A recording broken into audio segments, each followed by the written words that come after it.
Bismillahirrahmanirrahim. Assalamualaikum warahmatullahi wabarakatuh.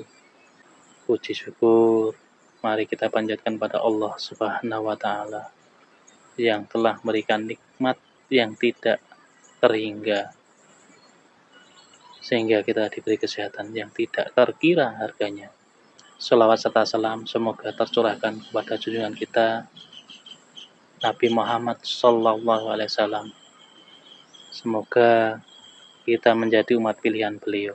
Amin, amin ya Rabbal Alamin. Selanjutnya kami haturkan terima kasih kepada Dinas Tenaga Kerja dan Transmigrasi Kabupaten Bantul yang telah memberikan kami padat karya infrastruktur di tahun 2025. Dan tak lupa kami haturkan terima kasih kepada Kepala Dinas Tenaga Kerja dan Transmigrasi Kabupaten Bantul, Ibu Istirul Widilastuti.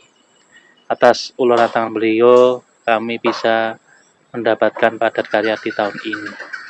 Untuk setahun selanjutnya, kami mohon uluran beliau untuk pembangunan di dusun kami. Karena masih banyak jalan, talut, drainase, bangket yang belum permanen. Untuk itu kami mohon uluran tangan beliau yang sangat bermanfaat bagi warga kami. Dan tak lupa kami haturkan terima kasih kepada warga Dusun Duhut Gentong, terutama RT 0506 yang telah bahu-membahu melaksanakan program ini.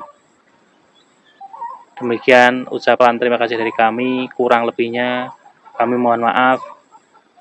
Assalamualaikum warahmatullahi wabarakatuh.